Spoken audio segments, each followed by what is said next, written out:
Bien, bonjour à tous, nos amis de Culture Business, nos amis de Canal 10, Patrice Jean pour vous servir. Très heureux de vous retrouver comme chaque samedi pour cette émission. Une émission de vulgarisation du monde économique, une émission où nous avons pris l'engagement de parler économie d'une autre manière.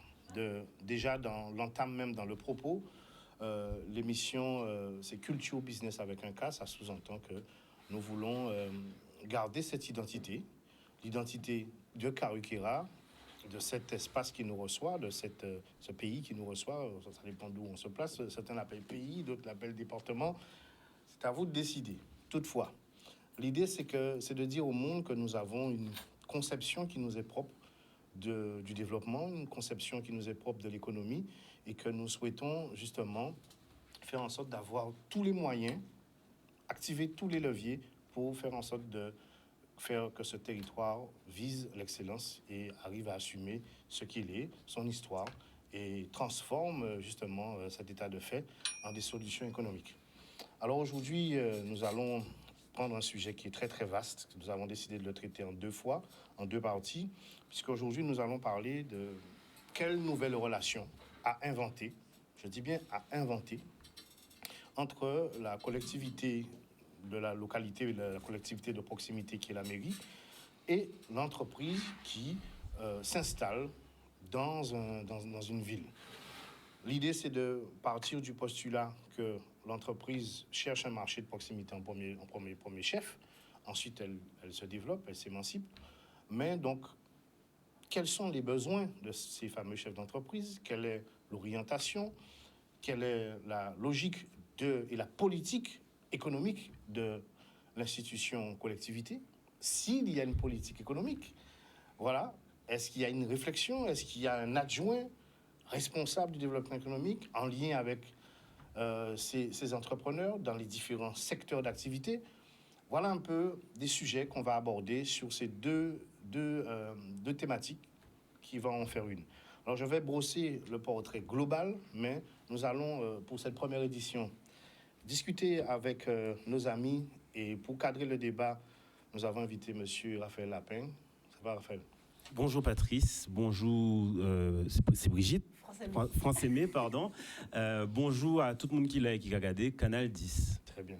Donc, merci d'être avec nous et on remercie aussi ta réactivité. Franchement, toujours au taquet, donc on lui propose quelque chose.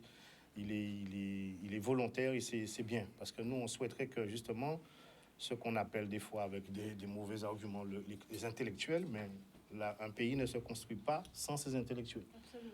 Donc, nous sommes très heureux de te recevoir et de voir ta disponibilité, puisque aujourd'hui, tu interviens en tant que maître de conférence, c'est bien ça, ou l'avocat, quelle casquette, on va dire? Alors, je suis avocat. Voilà. Alors, l'idée pour nous, c'est que au niveau, nous allons émettre un certain nombre de propositions, de réflexions, voilà, et le juriste sera là pour cadrer dans ce qu'on appelle le droit français, les possibilités, le champ des possibilités. Nous avons un certain nombre d'enregistrements d'entrepreneurs qui ont donné leur avis. On va passer ça juste après avoir pris le pouls de France Aimée avec toute sa couleur orange. Voilà, ça rigole plus là. Voilà.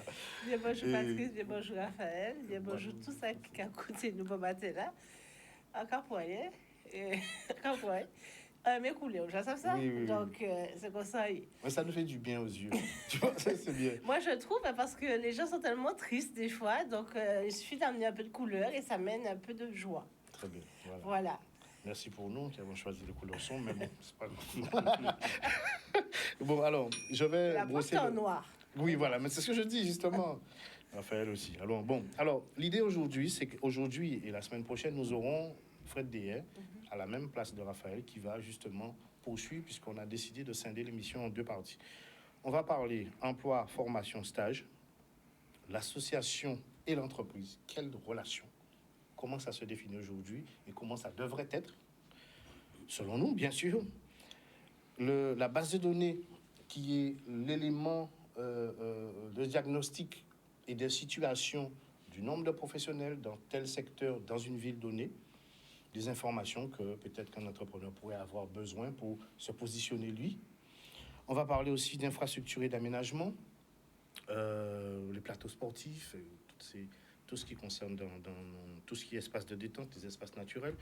On parlera aussi de la communication de la ville, comment associer l'entrepreneur à cette dynamique, puisque on sait que les sites et les outils réseaux sociaux des villes fonctionnent par définition, puisque monsieur tout le monde dans une ville va pour essayer de s'enquérir de l'information.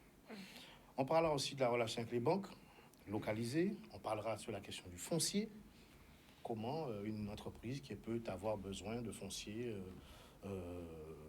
comment ça fonctionne. On parlera aussi de réseautage, comment s'associer au sein d'une même ville, par secteur ou pas, pour faire en sorte de pouvoir défendre sa position et être force de proposition à côté de la ville pour construire, bâtir un projet. On va parler événementiel, fêtes de quartier, fêtes patronales, manifestations, les vœux du maire, etc., etc. Comment inclure le chef d'entreprise dans ces dynamiques. L'attractivité de la ville, ça s'associe à la communication de la ville. Une ville comme Déhais, qui est une ville positionnée comme ville touristique, comment l'entreprise, le monde de l'entreprise s'associe à cette image pour apporter sa pierre. On parlera aussi de la gestion des déchets. On sait que, selon la loi, les déchets professionnels ont une déclinaison particulière qui n'est pas celle des déchets du particulier. Donc là aussi, il y a des dispositifs qui doivent être mis en place. Est-ce qu'ils sont mis en place? Comment ça fonctionne? Est-ce que les chefs d'entreprise savent où s'adresser? Comment ça se passe? On parlera aussi du transport et de la circulation, des éléments essentiels. La France est arrivée en retard à cause des embouteillages. Donc il y a Pas les embouteillages, hein. C'est pas embouteillage, je suis partie de tout, mais il y avait le carnaval. J'ai complètement zappé ça. Et quand je suis sortie de chez moi, c'est la grande avenue, la Patrick Saint-Éloi, bondée de groupes de carnaval à Pau. D'accord. Ça fait partie de notre culture. Voilà. Mais l'idée, c'est de savoir, de réfléchir que le chef d'entreprise qui peut-être est dans un hameau et qui a des bouchons à ce moment-là, est-ce qu'il peut espérer autre chose parce qu'il a besoin d'une certaine fluidité, pour son business. Donc, on va se poser ces questions-là. L'accompagnement des entreprises, accompagnement administratif, accompagnement juridique, accompagnement financier, est-ce que c'est le rôle de la collectivité ou comment peut-elle s'associer à une autre pour pouvoir amener l'information? On va parler aussi de comment sceller cette relation. D'autres ont mis en place des sociétés coopératives. Il y a des GIE qui se montent dans des structures, des groupements. Est-ce que le MEDEF est un groupement et bien d'autres? Donc, comment ça s'organise? On parlera aussi de tout ce qui est association des commerçants qui sont très actifs dans des villes comme Pointe-à-Pitre, comme Basse-Terre, comme le Moule. Voilà. Est-ce que c'est le cas dans toutes les communes? On parlera enfin des moyens logistiques, puisque nous savons que très peu de communes ont la capacité financière, une stabilité financière qui permettrait de mettre à disposition des chefs d'entreprise, par exemple des porteurs de projets, des fonds.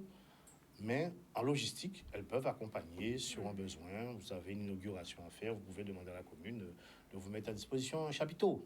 Ça peut être un accompagnement. Si ça se fait, comment, dans quel cadre? Est-ce que c'est institué comme ça? Est-ce qu'il y a un bureau pour s'adresser? Comment ça se passe pour le chef d'entreprise?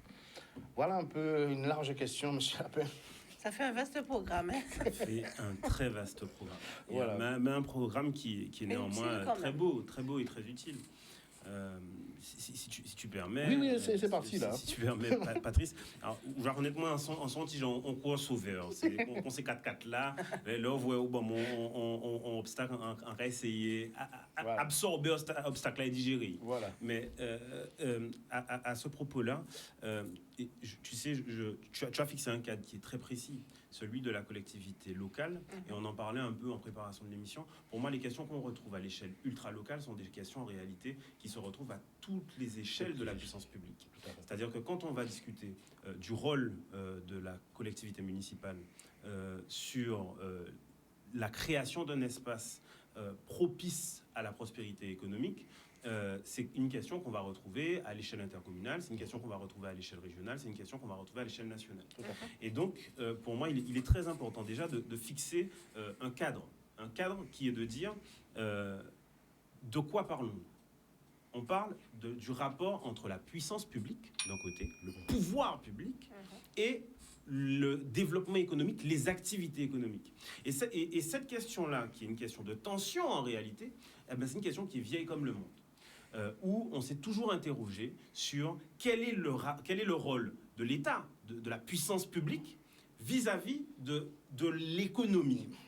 Et là-dessus, on a eu toutes les théories possibles et imaginables. Et on a tous entendu parler, de près ou de loin, de personnes comme Adam Smith, avec le concept de la main invisible, qui te dit que non, le boulanger, il n'est pas là pour être altruiste. Le boulanger, il est là pour avant tout remplir son assiette, et ce faisant, il va donner le pain pour le dîner.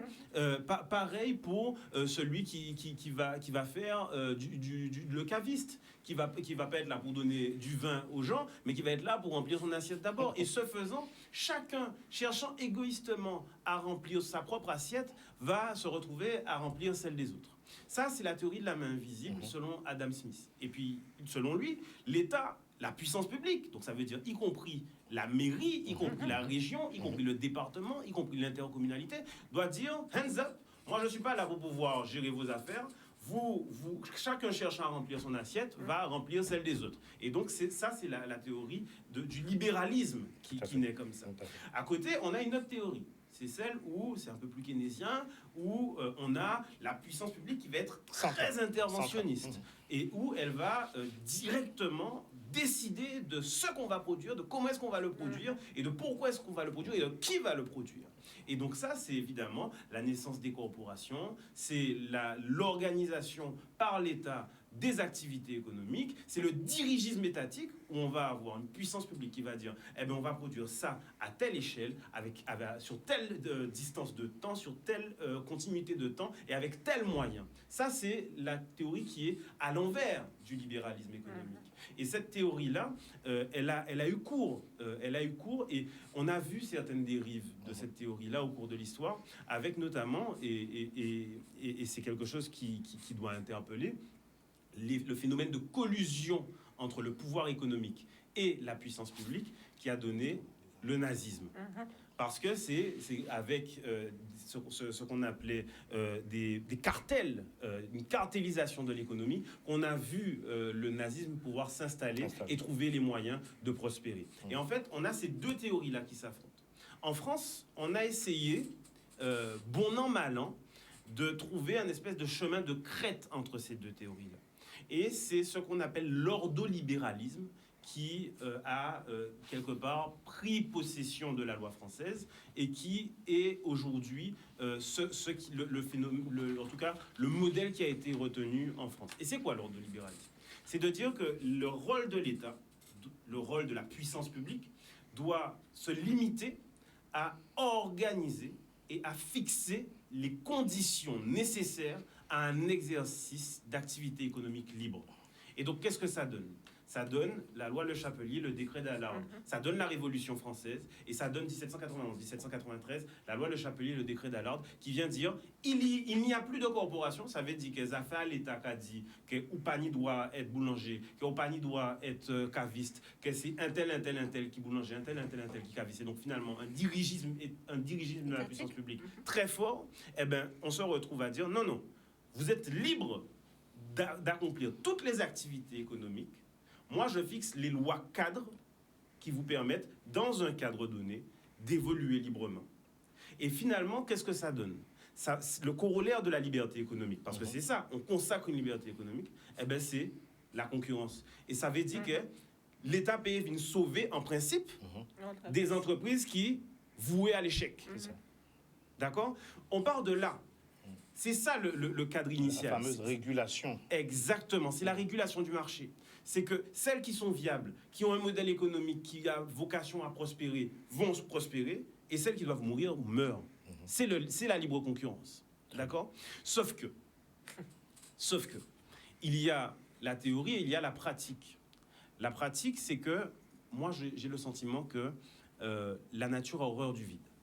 Et quand l'État a décidé de laisser du vide à l'intérieur du cadre dans lequel elle laisse les entreprises évoluer, eh bien, il y a un nouveau pouvoir qui s'est installé. Et c'est le fameux pouvoir économique. Et on pourra en discuter en long, en large, notamment dans notre petit pays, où tu as un certain nombre de monopoles qui ont réussi à s'installer. Et donc, ça questionne sur le rôle de la puissance publique vis-à-vis du pouvoir économique.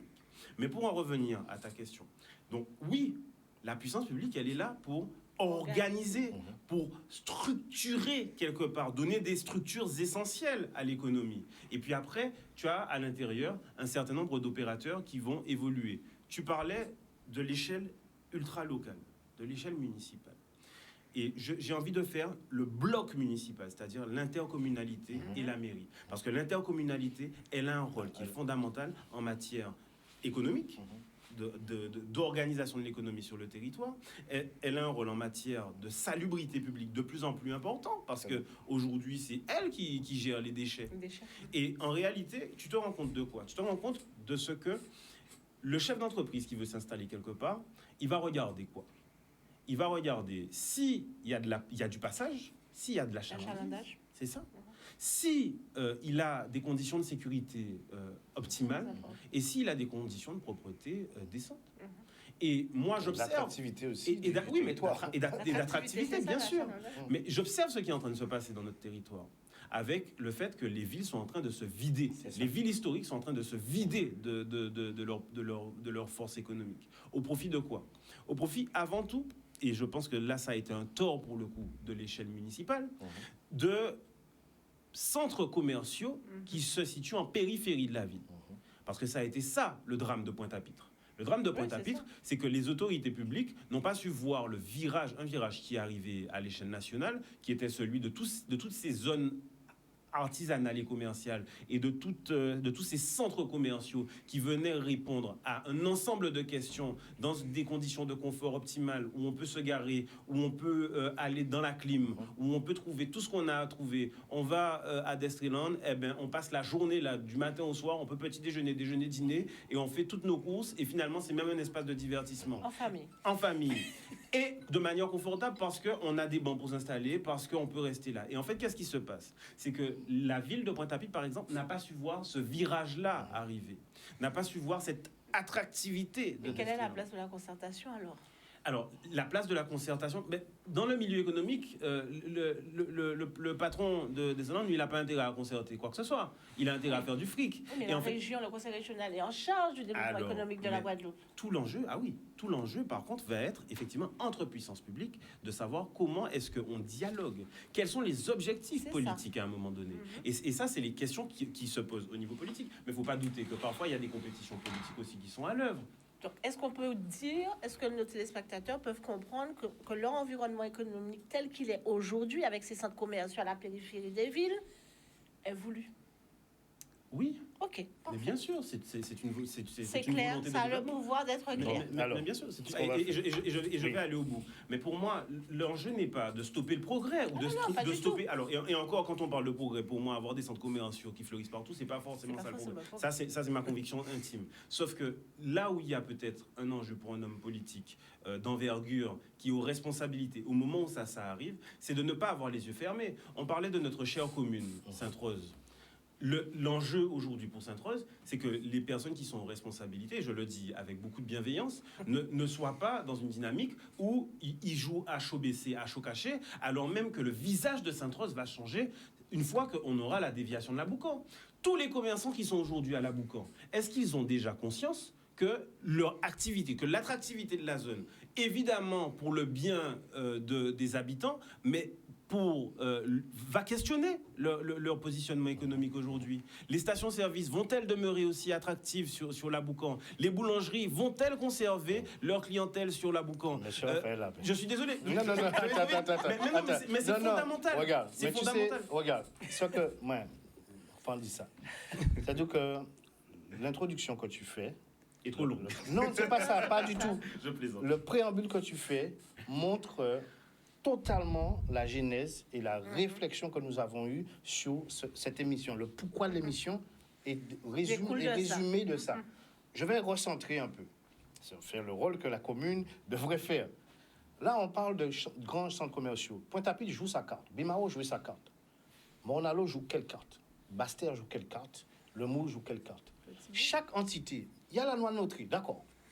il en résulte quand même que la loi Notary a des limites. Puisqu'on vous dit, vous êtes responsable d'une commune. Un maire, il a le tout social, tout le monde vient voir le maire. C'est notre usage. Quand vous habitez une commune de France, vous n'avez jamais vu la tête du maire, vous ne savez même pas qui est maire. Donc, vous prenez quelqu'un en France, vous interrogez. Des fois, les gens ne savent même pas qui est maire dans une commune de France. D'accord? On parle pas on parle de la ruralité. Là, c'est différent parce qu'on se retrouve dans un même microcosme que nous, la Guadeloupe.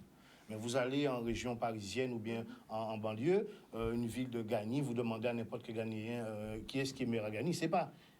Parce qu'en fait, la force publique est moins puissante. Nous, chez nous, puisque nous sommes sur un territoire insulaire dans un premier temps et un territoire de paupérisation, la mère de famille, le père de famille, le chef d'entreprise, tout le monde, bon, tout le monde a moi sorti faire études.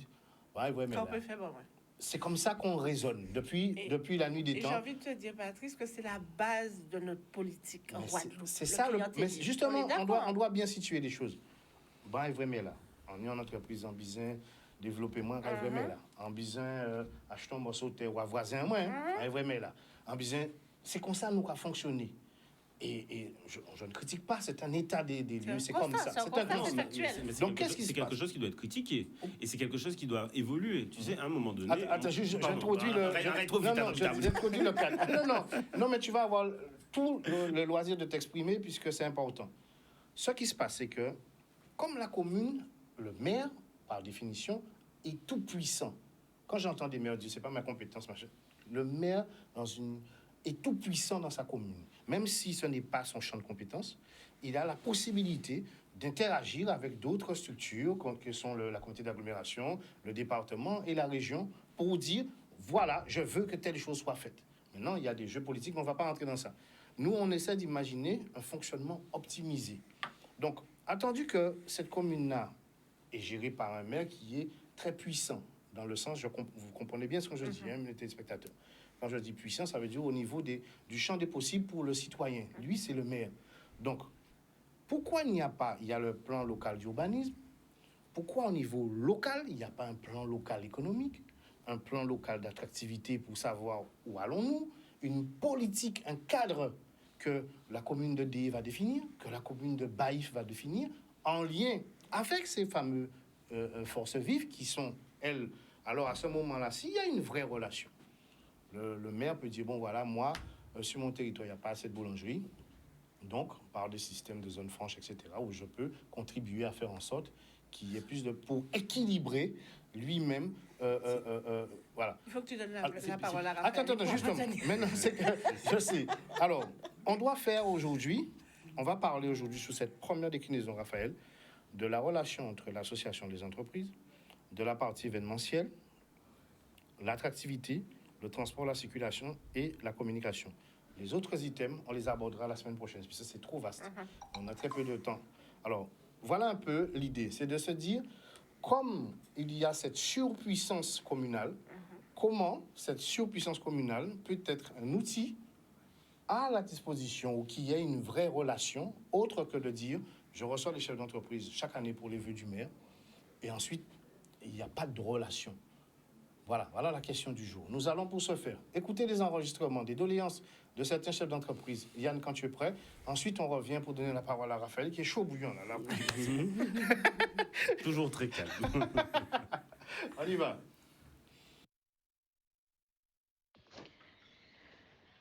Tiens, la mairie pourrait favoriser l'implantation de nouvelles entreprises avec des locaux, des tarifs attractifs et voilà, ça permettrait de générer plus d'activités sur un territoire. Voilà, mettre à disposition des locaux, toutes sortes de locaux, des bureaux, des espaces, voilà, peut-être, je sais pas moi, construire des complexes. Construire des complexes où les entreprises pourraient s'installer à bas prix. Ça pourrait être bien. Alors, je n'ai pas trop bien compris. Alors, est-ce que tu me demandes si je mets en place une activité, comment je peux demander à la commune de Sainte-Rose de contribuer justement à ce projet, c'est ça? Ben, si c'est ça, bon, je vais te répondre. C'est-à-dire que Bonjour, bonsoir à vous. Alors, je m'appelle Axel, je suis devenu entrepreneur en 2018, début 2018. Et je suis devenu entrepreneur par la force des choses. Parce qu'à l'époque où je me suis lancé, il n'y avait pas d'entreprise qui avait ma vision, qui avait ma vision de mon activité. Donc, j'ai choisi de créer mon entreprise. Alors, en créant une entreprise, déjà, il y a beaucoup de choses qu'il faut apprendre à faire. Déjà, créer une entreprise, c'est pas une mince affaire, surtout si on veut le faire tout seul. Et on n'a aucun cours à l'école qui nous apprend à créer une entreprise. Et une fois qu'on a créé une entreprise, il faut pouvoir la gérer en fonction du statut qu'on a choisi et de l'activité aussi, parce qu'il y a des activités qui sont très réglementées, comme la restauration et le transport. Il faut toute une liste de formations et de capacités, d'aptitudes à avoir pour pouvoir créer son entreprise. C'est des choses qu'on ne nous apprend pas du tout à l'école. Ça aurait été intéressant d'avoir des ateliers ou des cours où on apprend à être entrepreneur, on apprend les différentes filières, les différents besoins pour gérer une entreprise, pour créer une entreprise, pour gérer une entreprise et pour la faire prospérer. Après, ça serait intéressant aussi d'avoir des échanges entrepreneurs, des petits, comment on pourrait appeler ça, comme dit Elon Musk, pas des baby showers, mais des business showers où différentes personnes pourraient échanger autour de leur entreprise, de leur volonté de créer et d'ajouter de la valeur à leur île ou leur pays. Voilà. Moi, en tant qu'entrepreneur, le système que j'aurais mis sur la commune de Sainte-Rose, j'aurais mis de façon à ce que chaque 3 quartiers aient un service technique. Ça veut dire, je prends un exemple comme si Viard, Bellevue, Montplaisir et un service technique responsable que de Viard, Bellevue, Montplaisir. Ces gens-là, ça dépend pour faire le nettoyage et pour s'occuper que de Viard, Montplaisir, Bellevue. Pareil, moi j'habite à Cacao, comme on peut mettre le même service technique pour Cacao, Bis, Cadette. Ça veut dire qu'un service technique qui est là pour s'occuper que de ces secteurs-là. Parce qu'en fin de compte, on a un seul service technique qui est dans le bout de Sainte-Rose et on se rend compte que toutes les sections, avant qu'ils soient nettoyés, ça prend des années et des années. Je vois pas de chez moi à Cacao, le nettoyage se fait, je vais dire, tous les 6 mois, même des fois tous les 1 an. On a l'impression qu'on a un quartier qui est mort. Bonjour, je suis entrepreneur, je suis sur la ville de Morne-à-l'Eau. Ce que j'aurais souhaité, c'est que les trottoirs soient faits pour que les clients puissent venir à pied. J'aurais aimé que la signalétique soit faite, qu'on puisse dire où se trouvent certains commerces, où se trouvent certains points historiques. J'aurais aimé que les rues, aient moins de trous. Voilà. J'aurais aimé également qu'on accompagne certains commerçants pour qu'ils refassent leur façade, pour qu'il y ait une couleur commune pour la ville, de manière à ce qu'il y ait une certaine uniformité et une certaine classe. Voilà, merci. Et puis, il y a un pouce-pouce dans la ville. Ce qui me dérange considérablement, c'est de voir qu'on transporte des enfants, on transporte des gens qui se baladent dans la ville, alors qu'on aurait pu proposer aux touristes qui sont au niveau du cimetière de faire un petit tour dans la ville et de venir vers les commerçants. Merci. Et enfin, dernier point, je sais, je suis une bavarde. Il y a suffisamment de monuments historiques dans la ville pour qu'un circuit soit établi de manière à ce que les écoles, les aînés, les gens viennent et circulent librement avec des petites annotations qui sont portées, comme dans les grandes villes de Paris ou d'ailleurs, quoi. Merci, au revoir, madame. Voilà. Voilà pour la première phase. Donc là, on comprend bien, là, on est vraiment dans une démarche de proximité, Raphaël, où le chef d'entreprise a un regard sur son activité, sur son espace, son environnement et des demandes claires. Alors là, on a parlé de mettre des locaux à disposition, une relation pour peut-être faire en sorte que les locaux soient avec des prix attractifs pour justement inciter cette arrivée sur le territoire, d'organiser les échanges là, on parlait de la relation interentreprise, que ce soit la commune, peut-être, qui organise ces réflexions, les échanges, parce que lui, c'est un jeune entrepreneur qui manque d'expérience, qui aurait besoin de pouvoir créer du lien avec d'autres chefs d'entreprise sur le même bassin. On a parlé aussi de nettoyage de manière sectorisée, parce qu'il y a le nettoyage de l'ensemble, mais il aimerait qu'au niveau de là où se situe son activité, qu'il y ait un travail beaucoup plus spécifique et qui donne plus de meilleurs résultats. Ce sont des réflexions. On a parlé aussi de l'harmonisation des enseignes, c'est-à-dire qu'il y ait une décoration en lien avec l'orientation de la ville. Une ville qui s'oriente vers le tourisme pourrait peut-être demander, en lien avec ses entreprises, de dire, bon, voilà, on va choisir tel type de couleur, parce que, ou bien, ville fleurie, on va demander à toutes les enseignes et tout ça de rentrer dans un cadre, de définir une orientation. Et aussi, tout ce qui est les annotations, ça veut dire l'aide au ciblage des entreprises avec des panneaux publicitaires, de peut-être réorganiser ça de manière à ce que le Chaland puisse trouver une société en lien avec la commune, des structurations et comme il y a des indications pour les routes, pour les rues par exemple, mais il pourrait avoir une indication de la boulangerie, elle est ici, etc. C'est exactement ce qu'on dit ici. Voilà un peu les premières réactions. Nous avons d'autres enregistrements que nous allons passer aujourd'hui et dans l'autre volet. Français-Mé, une réaction. Moi, ce que j'ai retenu, en tout cas, je n'ai pas retenu un avis positif disant que ma relation avec ma ville, elle est bonne. Moi, je remarque ça dans tous les enregistrements, tu ne trouveras pas. Aucun avis positif. Ça, c'est ce que je voulais noter.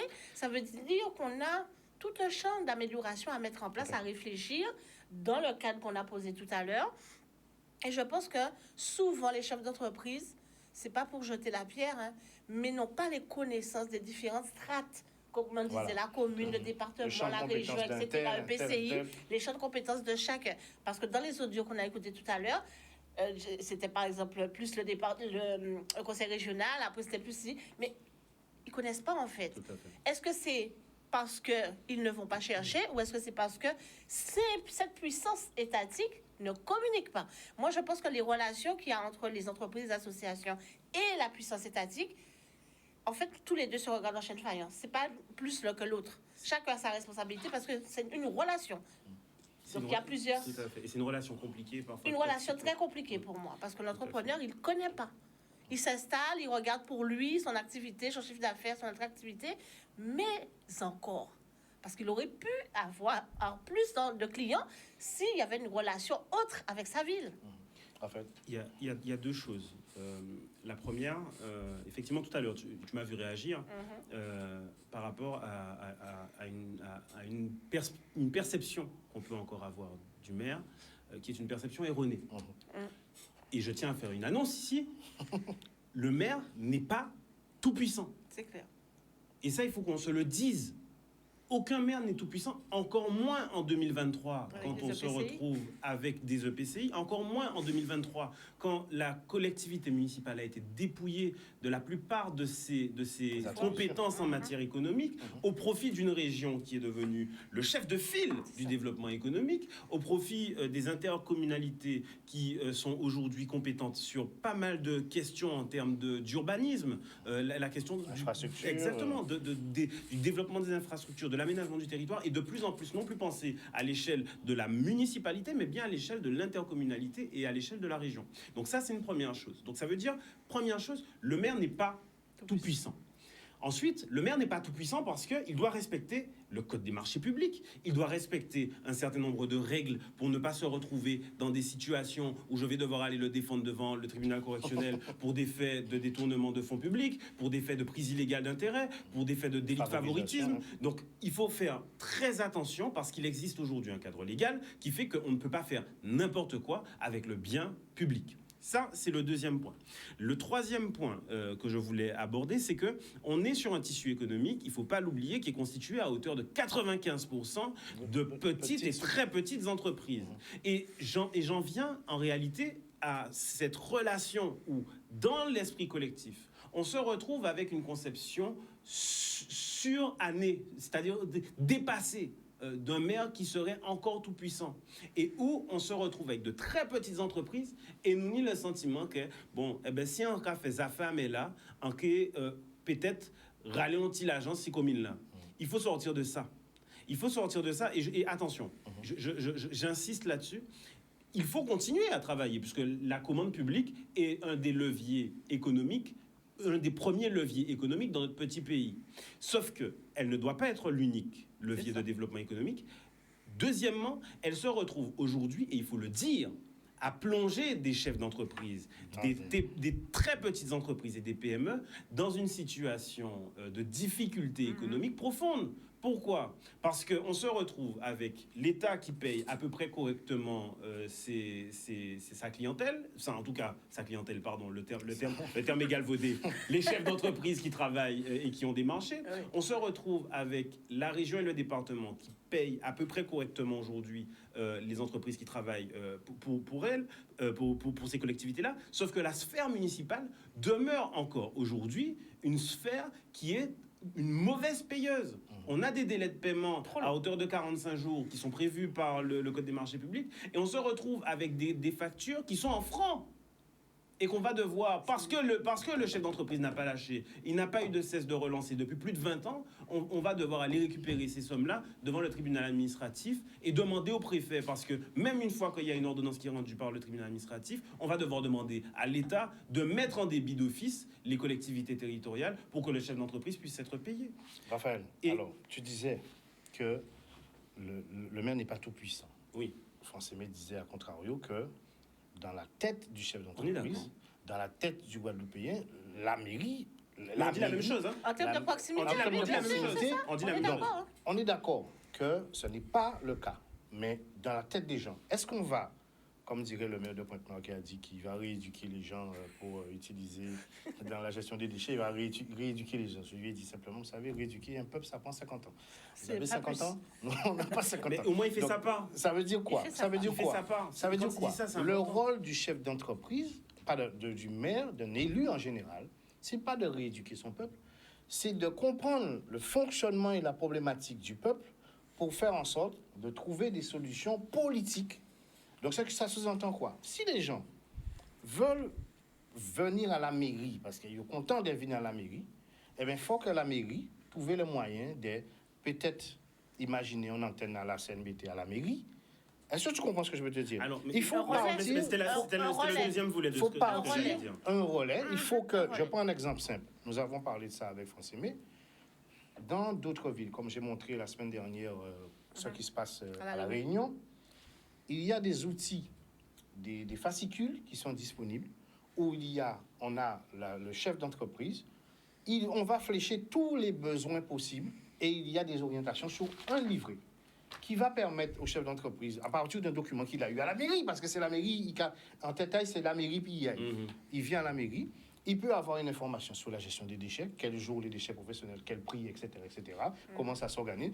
Il peut avoir une information sur le développement économique impulsé par la région. Il peut avoir une information sur la question événementielle, comment ça se passe, qu'il a envie d'être sponsor pour voir, parce qu'il a besoin de promotionner sa marque. Il peut avoir un certain nombre d'informations. Il existe des outils. Oui, mais est-ce que si moi je suis au moule à Anse-Bertrand, je suis chef d'entreprise au moule à Anse-Bertrand, est-ce que j'ai ces éléments-là, si je veux savoir combien... Si par exemple, moi je prends un exemple, on va rester terre à terre. Je veux monter une société de livraison de repas. Je suis à Anse-Bertrand. Comment je peux, en allant à la mairie, savoir combien de restaurants qui seront mes clients? De toute manière, il y a une étude de marché à faire avant. Oui, mais je veux te dire, est-ce que je vais trouver ces informations? En fait, même si ce n'est pas la commune qui a cette base de données, est-ce que... Mais pour te répondre, oui. J'ai dit, il faut faire attention aux mots. J'ai dit, le maire n'est pas tout puissant, je n'ai pas dit qu'il ne peut rien faire. D'accord. Attention. Premièrement, il a un rôle de lobbyiste, de négociateur en chef. C'est-à-dire, effectivement, que lorsque les doléances lui remontent de sa population, il a le devoir de faire le lien avec les autres échelles des collectivités territoriales qui sont compétentes en la matière. Donc il a un premier rôle, c'est un rôle de lobbyiste. Deuxième chose, c'est que le maire conserve un pouvoir en termes de délivrance de permis de construire, par exemple. Il conserve un pouvoir en termes de médiation quand il y a des difficultés. Il conserve un pouvoir aussi. La dame a évoqué quelque chose qu'on avait évoqué aussi, c'est en termes de police un peu de l'urbanisme, où il peut donner un certain nombre de prescriptions pour que sa collectivité, pour que sa commune soit belle. Il y a un truc qui m'a toujours choqué. On n'a pas beaucoup parlé de Sainte-Rose, pas ça si ils ont parlé des communes en moins, mais il y a un truc qui m'a toujours choqué chez nous. On va traverser Pont-Boucan, et entre Pont-Boucan et Bout-Sainte-Rose, combien de panneaux publicitaires qui nient, où tu as l'impression que toute nationale là, c'est un champ à panneaux publicitaires. Mais ça, c'est toute la Guadeloupe. Et c'est toute la Guadeloupe, sauf que pour moi, ça pose question. Parce que c'est contre-intuitif à un moment donné. Ça nuit à l'environnement. Et en plus, je ne suis pas certain que sur le plan de l'attractivité économique, ça n'est pas productif. Si ça il y a soit trop productif. d'informations, tu l'information. Exactement. Et donc, ça veut dire, quel est le rôle de la puissance publique dans ça? Est-ce que le rôle de la puissance publique, ce ne serait pas, tu as évoqué le fait de créer une charte, et ça, c'est dans l'intérêt de tout le monde. Si on sait qu'on va se promener dans les rues de Pointe-à-Pitre, et que plutôt que d'avoir un capharnaüm d'enseignes où on n'arrive plus à lire quoi que ce soit, où on ne sait plus où est chaque chose, qu'on a quelque chose qui est organisé, qui est structuré et qui permet à chacun non seulement de trouver les choses belles, parce que l'esthétique est un élément d'attractivité. C'est ce que la dame vient de dire. Et c'est ce qu'elle vient de dire, exactement, la dame. Mais en plus d'avoir quelque chose d'organisé et qui permet le respect de chacun, parce que je peux vous dire que ça crée du contentieux quand vous avez des enseignes qui se superposent les unes aux autres, eh bien, quelque part, à un moment donné, oui, il y a un rôle de la puissance publique. Il y a peut-être un rôle aussi, tu l'as abordé, des associations de commerçants. Parce que ça peut être une initiative privée que d'inciter chaque commerçant d'une rue, de la rue Fribourg, à se regrouper. Oui, à se regrouper et à dire, les gars, voilà, on est en train de perdre la main par rapport à des compétiteurs comme Destriland. Eh ben, on décide que c'est la main dans la main, on va faire que la rue Fribourg soit une rue où les gens ont envie de venir. Alors ça va pas se faire par contre sans une puissance de police municipale qui dissuade les vols à l'arraché, qui dissuade... Donc le lien avec la collectivité est une évidence. Voilà. Et le maire a un rôle. Et à Pointe-à-Pitre ou à Basse-Terre, ce rôle-là, il est fondamental. Parce que pour connaître bien la situation de Pointe-à-Pitre, le maire et le préfet, pour le coup, ont un rôle dans la gestion des personnes qui sont sans abri. Sauf qu'à Pointe-à-Pitre, c'est dramatique ce qui est en train de se passer. Où chaque jour, tu vois arriver de nouvelles personnes qui sont sans abri et qui font partager leur intimité dans une espèce de difficulté inhumaine à tout le monde. Tu te retrouves avec des gens qui se baladent à poil à Pointe-à-Pitre et tu as des gens qui ne veulent plus aller à Pointe-à-Pitre pour ça. Et ça, c'est la responsabilité et du maire et de la préfecture ça me permet de gérer ces personnes. De saluer ton collègue et notre ami Pierre-Yves Chicot, qui a fait un travail sur justement les problématiques de santé mentale en Guadeloupe. Tout à fait. Un sujet qui est un sujet épineux, c'est une bombe. Personne n'en parle.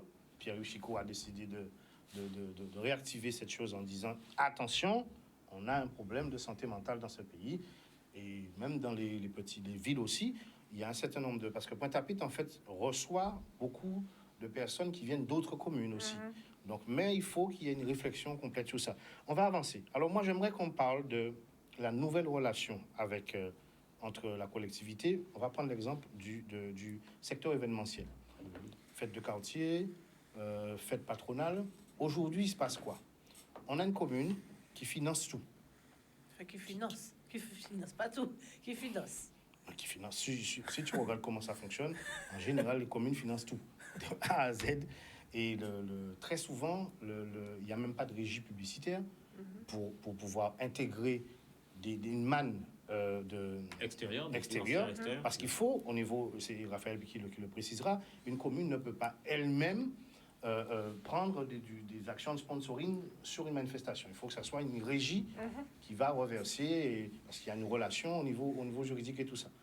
Mais qu'est-ce qui se passe? Nous avons 30 communes, il n'y en a que 4 qui sont en équilibre financier. Les autres, faute d'argent, ne font pas de manifestation. La population n'a pas le retour, les chefs d'entreprise ne peuvent pas positionner leur marque. D'accord? Aux États-Unis, ou par exemple à la Dominique, toutes les grandes manifestations sont faites par les privés. On voit le festival de le festival de... Tu me fais... le festival de la Dominique est financé par la force privée. Donc il y a des réflexions à mener sur ça. Par exemple, sur une fête de quartier, il y a des entreprises dans le quartier. Elles devraient pouvoir financer puisque c'est leur clientèle d'achalandise qui est la proximité. Donc, est-ce que juridiquement, il y a des limites à ça dans le droit français, puisque dans d'autres pays, on voit des plateaux sportifs marqués McDonald's qui sont rénovés, le filet ne va pas être découpé, puisque ça fait partie de la marque de McDonald's. J'ai cité le nom, mais bon, voilà. McDonald's ou Quick ou une autre enseigne. Ce que je veux dire par là, c'est que en Guadeloupe, il n'y a que sur Jarry où il y a des ronds-points qui sont gérés par une société. Mais alors que ça pourrait être un effet qui peut se retrouver dans toutes les communes. Un plateau sportif dans un quartier peut être associé à une marque qui va réparer le panier quand il faut, parce que ça contribue à la visibilité. Raphaël. Oui, alors de plus en plus aujourd'hui, ce qu'on voit apparaître, et ça c'est des choses qu'on voit apparaître aussi bien sur des événements ponctuels que sur des choses un peu plus durables, c'est ce qu'on appelle des partenariats publics-privés, qui prennent différentes formes, hein, en réalité, juridiquement. On a le phénomène des sociétés d'économie mixte pour des investissements particuliers. On a le phénomène du partenariat à proprement parler. Par exemple, le palais de justice, le nouveau palais de justice de Paris a été construit sur la base d'un partenariat public-privé entre le ministère de la Justice et Bouygues, pour ne pas la citer. Donc Bouygues a fait les investissements, Bouygues a décaissé, et aujourd'hui, le ministère de la Justice est en train de rembourser Bouygues, mais puissance, je ne sais pas combien, sur 30 ans. Donc ça veut dire qu'aujourd'hui, on se retrouve dans un schéma où, de manière très claire, la puissance privée et la puissance publique ont réussi à travers un chemin de crête, parce que c'est pas un chemin qui est évident, hein, sur le plan juridique, à trouver un accord pour pouvoir bénéficier à l'intérêt général. Donc c'est un peu ce qui est en train de se passer avec des entreprises privées qui se proposent, modulo une publicité, d'entretenir des espaces publics. Et en fait, rien n'empêche. Et tu as évoqué un certain nombre de manifestations qui sont organisées par des grandes sociétés. Rien n'empêche, et d'ailleurs, souvent ça se fait sans même concerter plus que ça l'autorité publique, si ce n'est au titre d'une déclaration en préfecture d'une manifestation. Rien n'empêche une entreprise privée de décider qu'il va organiser un tournoi de basket. Oui, mais pourquoi je te dis ça? Oui. Pourquoi je te dis ça? Parce que souvent, et c'est peut-être là où je regrette une certaine approche et c'est pour ça que j'insiste sur le fait que la puissance publique ne peut pas tout. Je regrette parfois une certaine approche de notre milieu économique, et tu sais ma sensibilité, qui est une sensibilité très sociale. Sauf que je regrette une certaine approche dans notre pays de la sphère économique qui consiste à penser, pour certaines personnes, que c'est à la puissance publique de faire, en lieu et place d'elles, des choses dont elles vont profiter. Et en fait, l'initiative économique, un chef d'entreprise... Ce que tu sous-entends, ça veut dire que... Oui. On va aller... Non, mais c'est pas ce que c'est ce que je dis. Ce que tu dis, est-ce qu'on va aller clairement? Est-ce que tu dis que nous sommes à Capesterre de Marie-Galante, l'entreprise X peut décider de faire la fête de Capesterre de Marie-Galante? Alors, oui. Non, je dis parce que selon le propos c'est d'organiser. Ça veut dire que il fait à JV. Non, mais non, parce que ce qui se passe. Attends, laisse-moi mettre le cadre. Ce qui se passe aujourd'hui, je vais dire encore. Aujourd'hui, faute de moyens, dans beaucoup de villes, il n'y a plus les fêtes de quartier, il n'y a plus de fêtes patronales. Faute de moyens, est-ce que, selon ce que toi tu dis, la force publique peut dire, bon, moi, quand je fais fête Capesterre Marie-Galante, non, ça ne va pas se passer comme ça. Et c'est ce que je suis en train de te dire. Non, mais c'est ce que je suis en train de te dire. D'accord. Ce que je suis en train de te dire, c'est que qu'est-ce qui empêche? J'ai un lolo. J'ai un lolo à Viard qui s'appelle le Tirafa. D'accord? Il se trouve que la fête de Viard, c'est de telle date à telle date. Mais quand fait non, quand on voit pas on fait via fête. Mais on a décidé qu'on a fait la fête à Tirafa. Sur la période. Et c'est moi qui finance. Et j'invite tous les habitants du quartier. Et en 7 ans, bitin, c'est que ça qui fait publicité, Tirafa, et en même temps, Oui, Ça il y a va les être retombées. interpellé. Ça va interpeller. non, et puis ça va animer le quartier, Oui. puisque l'objectif, et c'est pour ça que je te dis, finalement, on en revient sur une question très localisée à ce que je te disais dès le départ. Donc ça sous-entend, quand Tirafa c'est à a fait de l'entreprise, quartier. c'est à l'entreprise de proposer Attends, ça. Non. Est-ce que Non, c'est non, pas non, à la non, collectivité? non, c'est pas ce que j'ai Attends, dit. alors l'autre C'est question pas que je ce que vais j'ai te dit. demander. Mais c'est L'autre pas ce que question que je j'ai vais dit. te demander, parce qu'il faut qu'on aille vite. L'autre question que je vais te demander, est-ce qu'au niveau juridique, dans le droit français, et pour les maires, par exemple, les exécutifs qui ne sont pas au courant, est-ce qu'on peut faire financer une fête de quartier, une fête de ville, Patronale. patronale, voilà, par la pub à travers des entreprises qui souhaiteraient avoir comment dire, matérialiser leur enseigne et favoriser la commercialisation. Alors, rien n'empêche qu'une entreprise décide de participer à l'organisation d'une manifestation publique. Hein. Comment ça prend Mais forme à travers des dons. Mais ça, c'est des choses qui existent. à travers des... Mais bien sûr, D'accord. c'est des choses qui existent. Là-dessus, on n'est pas en train d'inventer l'eau chaude. On n'est pas en train de réinventer l'eau chaude. Ce que je veux dire par là, c'est que... Mais apparemment, oui, puisque ça ne se fait pas à la mais fin. ça ne se fait pas pourquoi, Ça se Patrice? fait pour certaines, mais ça se fait pas pourquoi? Ça se fait parce que tu te retrouves avec deux choses. La première chose, c'est quel est le tissu économique de nos territoires? Quel est le tissu économique de nos quartiers? Tu sais, encore une fois, et il faut évidemment là-dessus qu'il y ait un appel à projet. Il faut que les choses se fassent de la meilleure des manières possibles, évidemment. Il faut que ça soit initié au niveau de la bien commune. sûr, en respectant le cadre, le Voilà. cadre juridique précis. Sauf que d'une manière générale, que tu le veuilles ou non, d'une part, lorsque tu as une entreprise, tu vas réfléchir quand tu le peux à comment tu payes tes salaires avant de réfléchir à comment tu donnes de l'argent à autrui, On est à la En fait, il y a collectivité. des entreprises qui sont en santé sur un territoire et- donné. Il y a mais- des mais entreprises qui justement. peuvent financer. Je prends l'exemple, monsieur Bambert était ici, et bien, c'est lui qui organisait la fête de Nolivier. Et- Mais je veux t'expliquer. c'est ça que je te dis tout à l'heure. C'est toute une C'est section. possible. Mais Et- je vais te dire, est-ce qu'aujourd'hui, ce que je veux qu'on dise à ceux qui nous regardent, est-ce qu'aujourd'hui, ces leviers-là sont activés, puisqu'aujourd'hui, on retrouve des quartiers où il n'y a plus de fêtes depuis des années, parce Mais que la ils le commune sont. est exempte, et même les fêtes patronales sont financées pratiquement à 100% par les villes qui sont déjà en difficulté. Oui, mais Patrice, attention. On parle de deux choses différentes. On ne va pas demander à la puissance privée de se substituer à la puissance publique Quand non même. plus.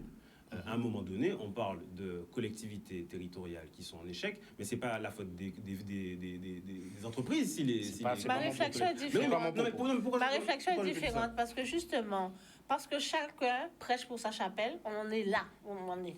Alors moi, je me dis, pourquoi nous ne mettons pas nos mêmes pouvoirs dans le même sens? Parce que notre sens, c'est quoi? L'objectif, c'est quoi?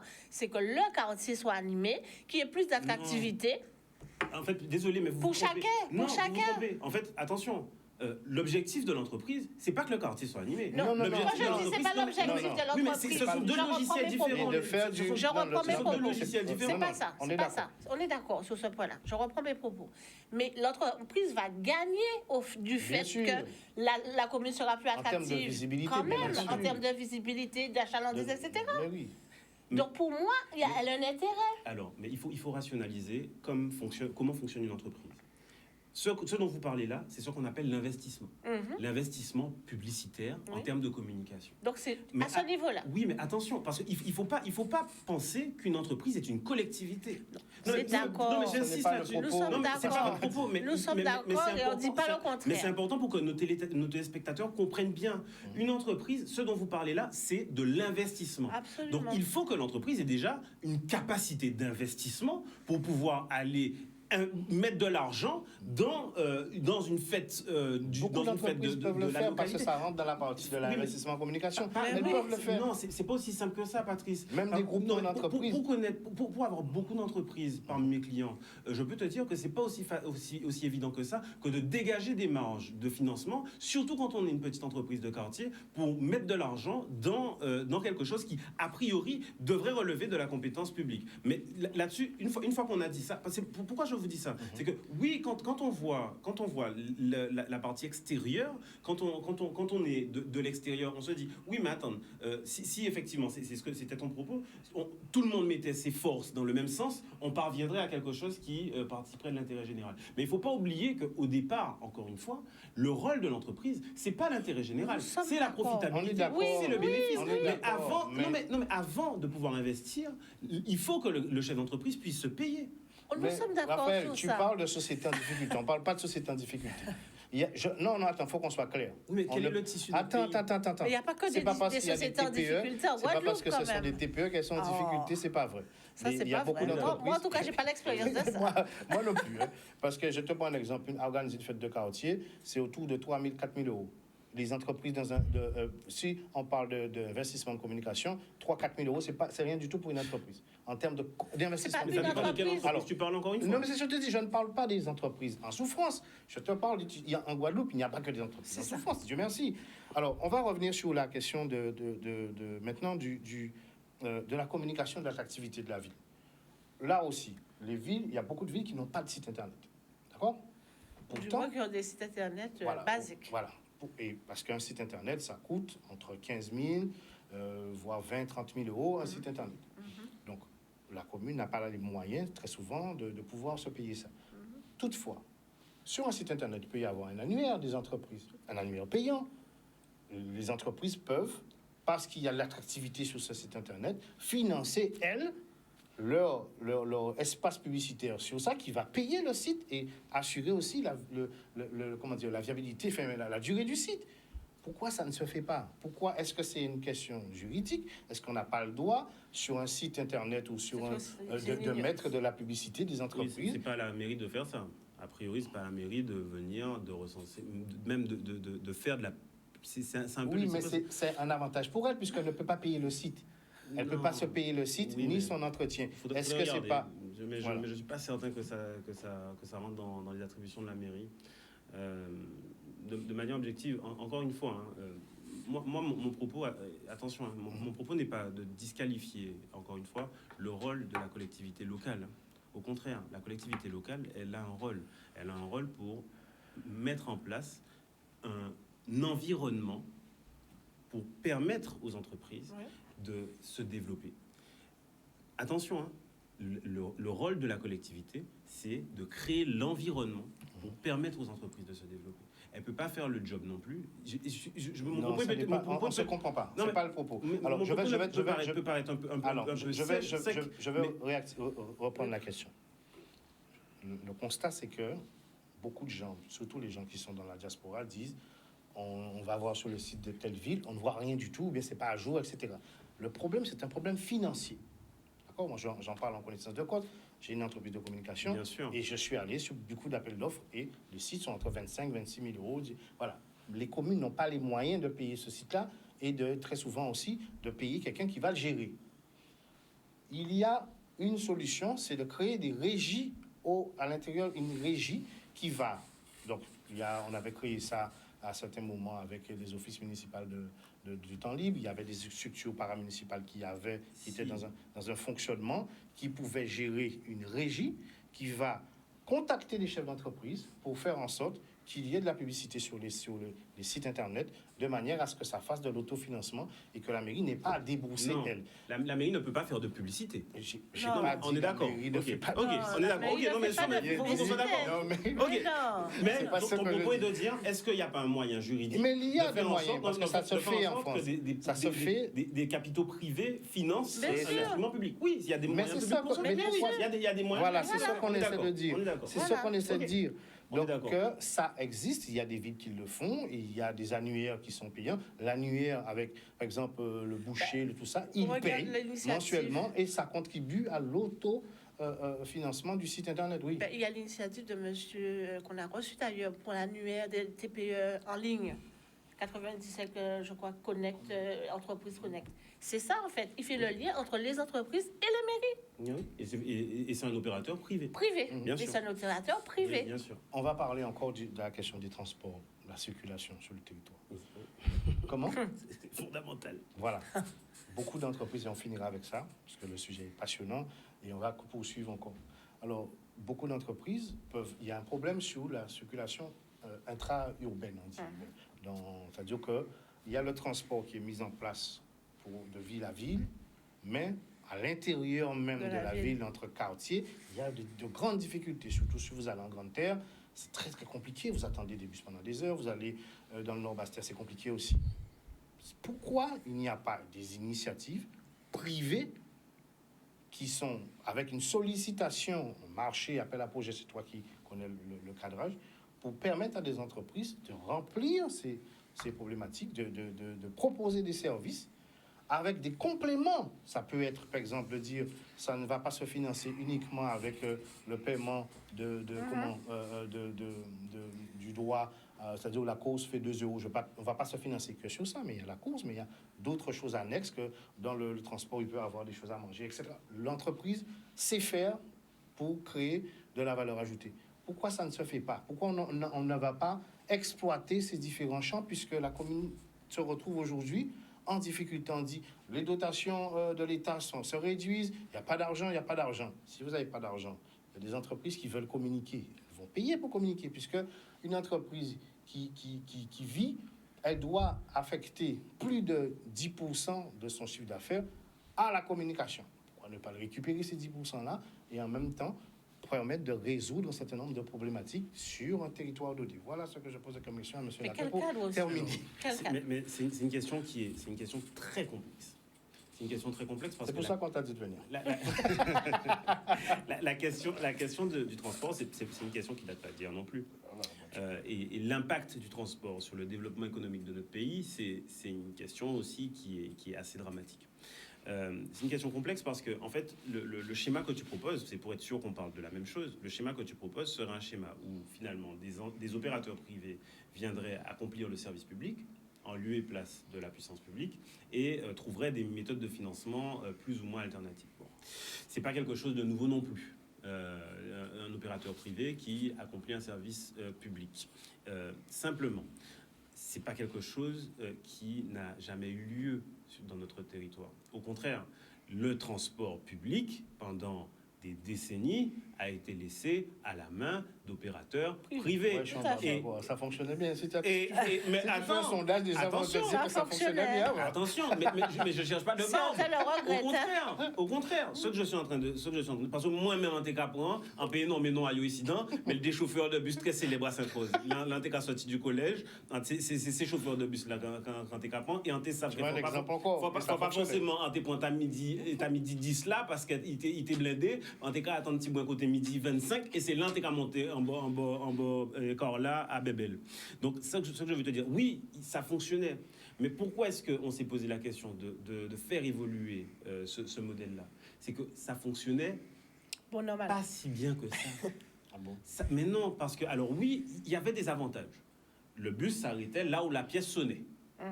Et ça, c'était l'avantage en termes d'accessibilité et finalement de flexibilité. Il reste 1 minute et je vais essayer d'être synthétique. Sauf que tu as des lignes qui n'étaient pas profitables. Et c'est exactement la question qui se pose avec la Poste aujourd'hui. Quand tu as une personne qui est très éloignée, comment est-ce que cette personne-là fait pour être desservie? Comment est-ce que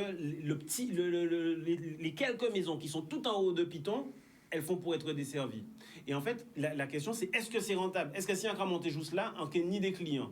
Eh bien, non, le service public est censé pallier à ces difficultés de profitabilité, qui sont des profitabilités que ne connaît que la rationalité économique. Et c'est pour ça que j'en reviens à ce que je disais tout à l'heure. Et juste pour finir, ensuite, même si tu désignes un opérateur privé, un opérateur économique privé, pour accomplir un service public, quel est le modèle que tu lui proposes? Quel est le projet que tu lui proposes? Est-ce que tu lui proposes... Oui, mais admettons. Mais quoi qu'il arrive, il faut quand même que tu saches ce que tu fais. Est-ce que tu fais un tram sur toute la zone Cap Excellence? Est-ce que tu fais un BHNS? Est-ce que tu fais un BHNS qui va être ensuite complété par un certain nombre de bus orange qui vont aller dans les communes, etc. etc. C'est ça qu'il faut... C'est à ces questions-là qu'il faut répondre. Et oui, bien sûr que les capitaux publics et les capitaux privés se rencontrent dans ce genre de projet. C'est le cas de pas mal d'entreprises nationales qui initialement étaient des entreprises publiques et qui sont en train de devenir privées progressivement. Malheureusement, Raphaël, Désolé, hein, malheureusement, le Mais constat... dans la côte. Non, il y a ça, et le constat est accablant. Ça ne marche pas. Alors, qu'est-ce qu'on a fait et ça ne fonctionne pas. Déjà, sur la question de la co-construction, de mettre dans la réflexion, qu'est-ce qui se passe? Moi, je ne dis pas ma responsabilité, je suis un Guadeloupéen, je défends mon pays. Les collectivités travaillent sur des projets de développement et ensuite parlent avec des entreprises. C'est l'inverse qu'il faut faire. Il faut réfléchir avec l'entreprise sur le développement d'une commune, d'un pays. Ça se fait en co-construction. Dans les grands pays, c'est comme ça que ça se passe. Et puis, c'est comme ça que ça se passe. Quand il y a des réflexions, ben, le MEDEF est à côté pour dire, voilà, moi, je peux faire ça, je peux faire ça. Voilà, il faut que ça se fasse à l'échelle de proximité. Merci à vous de nous avoir regardé. L'émission était très animée. Raphaël Lapin, toujours en forme. Rappelle ton numéro de téléphone. 06 70 90 80 87. Merci, Raphaël. Merci à toi, Patrick, de ton invitation. Si tu veux venir la semaine prochaine, si tu as des disponibilités, avec regardez ça. Ça va bien matcher, je pense. Voilà, merci à Yann pour l'assistance. On s'aimait. Bon appétit. Et les gens qui profitaient bien du carnaval et tout ça, c'est la dernière ligne droite, c'est ça? Oui. Lundi gras, dimanche gras, machin. Mais c'est pour ça qu'elle est venue avec son collier et tout ça. Elle est déjà prête. Tout. Voilà, profitez bien. Surtout, faites attention à vous. On a besoin de vous en forme, donc profitez bien, mais raison garder. Nous pas là pour conseil fait de dernière fois là, tout ça, il faut qu'on arrête ça. Voilà. Pour un moment plaisir. Un moment plaisir. Donc, nous faire carré, quoi. Donc, merci à toutes les organisations qui cadrent tout ça parce que on a besoin de cette soupape. Effectivement, c'est utile. C'est l'attractivité aussi du pays, puisqu'il y a énormément de touristes qui sont là. Ça fonctionne. On est d'accord. On n'a pas à revenir sur ça maintenant. En essayant de faire ça bien, dans un cadre. Merci à vous tous. Salut, FX, ça va? Tranquille? Bon, salut à vous. Bon appétit à vous tous. Et on se retrouve la semaine prochaine, c'est le deuxième volet. Profitez pour contacter Canal 10 pour, si vous voulez réagir. La semaine prochaine, on va ouvrir aussi la ligne pour ceux qui souhaitent réagir sur ce sujet. On sera avec Monsieur Fred. Très bien.